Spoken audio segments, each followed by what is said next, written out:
ખેડૂતોને સહાયના મુદ્દે આપ અને કોંગ્રેસમાં આર પાર છે। જી હા, સહાય મુદ્દે આપ કોંગ્રેસમાં શાબ્દિક યુદ્ધ થઈ રહ્યું છે। કોંગ્રેસના નેતા પરેશ ધાનાણીએ શેર કરી છે એક ઓડિયો ક્લિપ। આપના કાર્યકર ભાવેશ ધામેલિયા સાથેની ક્લિપ શેર કરી। વાતચીત દરમિયાન ઇટાલિયાના વિરોધના મુદ્દે પણ બોલાચાલી થઈ। બંને નેતાએ એકબીજા પર વાર પલટવાર કર્યા છે।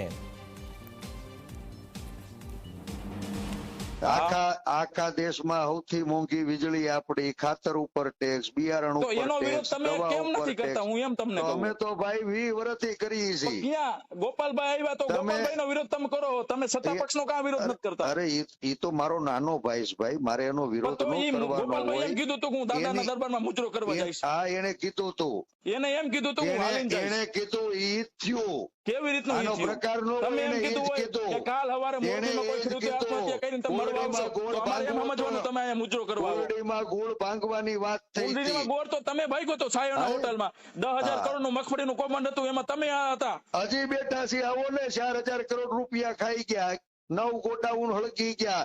હજી તપાસ સમિતિ કમિશનનો અહેવાલ આ ભાજપની સરકારે ફ્લોરમાં નથી મૂક્યો। ગોપાલભાઈ કયો વિધાનસભા ગમગમાવે? તો એમ નહીં, હું એમ કહું, અને અમે તમે અને લલિત કાકા પાણીના જખ મરાવતા હતા। તમે શું કરતા હતા એ કયો? ત્યારે વિસાવદરની ચૂંટણીમાં ભાજપ આઈને મળીને તમે ગોપાલભાઈને હરાવવાની કોશિશ કરતા હતા, અને અત્યારે તમે ગોપાલભાઈનો વિરોધ કરો। આમ આદમી પાર્ટીના 2 રૂમ ન્યા ઈ જ સાયોના હોસ્પિટલમાં હતા, ઈ ન્યા શું કરતા હતા ઈ મન કયો? તમારી વાત કરો ને। અરે તમારી કરો ને, અમારા તો કોઈ નહોતા, તમે હતા મીડિયામાં।